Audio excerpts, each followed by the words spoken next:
Arestado ang isang suspect sa Laguna matapos madiskubre ang kanyang chop-chop operation ng mga nakaw na motorsiklo. Natuklasan ng pulisya na bahagi pala ito ng palit-bato modus kung saan nagbebenta ang suspect ng illegal na droga kapalit ng mga nakaw na motor. Si Kim Salinas may balitang A to Z.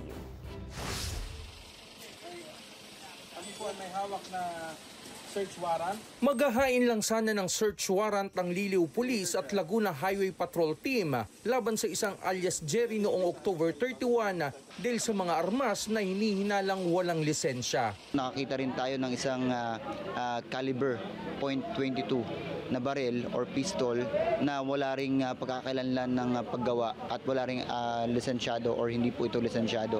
Ganon din nakakita rin tayo ng 18 live ammunition ng .45 na pistol at isa rin pong replika ng isa pong pistol din po. Pero hindi lamang baril ang tumambad sa mga pulis, kundi illegal na droga na may street value na 40,000 pesos. Nakita rin sa compound ang mga motorsiklong walang dokumento. Ito pong shampoo na nakita po ng yung PNP HPG ay hinihinala po namin mga nakaw. Gayong wala pong mapakita document, ito pong si alias Jerry. Sangkot po sa tinatawag po nating palit-bato trade wherein itong mga nakaw pong sasakyan or nakaw po ng mga motorsiklo ay ipinapalit po sa kanya kapalit po ng illegal na droga, sir. Ayon sa pulisya, front lang ni alias Jerry ang motor shop business at isa pala itong chop-chop operation ng mga nakaw na motorsiklo. Spare parts nito po mga galing po sa nakaw na sasakyan.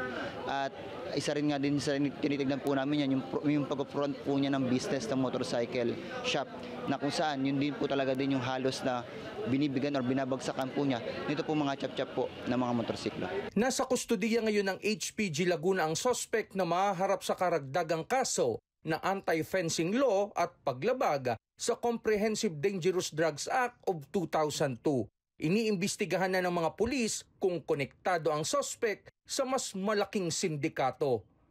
Para sa Balitang A to Z, Kim Salinas.